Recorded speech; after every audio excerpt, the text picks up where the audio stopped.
honek nola ulertzen duten denbora, ez?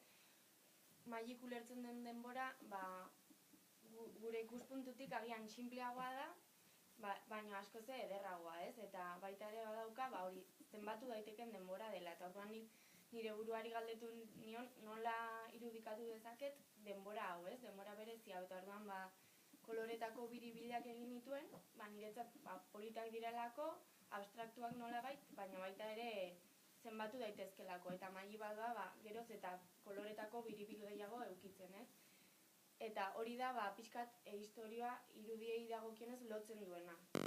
Baita ere beti dago kontrajarrita gure denborarekin, gure erlojuekin, hiriarekin, kotxeekin, eta jolastu dut pixkat historian horrekin. Eta baita ere, badaude pasarteak, eta pasarte bakoitzean saiatu naiz denbora nolabait irudikatzen. Adibidez, magi bat da lehenbiziko bere amonaren gana, eta orduan pentsatu nuen gure aitonen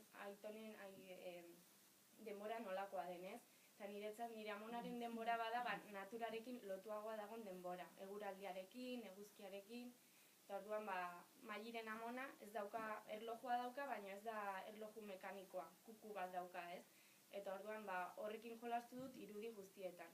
Eta oso gustora ibili naiz, hori da, ez da erraza, baina oso sugerentea da denborakin jolastea eta horrekin saiatu naiz bueltak ematen. Hemen nola irudikatuko dut denbora eta hemen, eta orduan oso pozik ditu naiz, egia esan.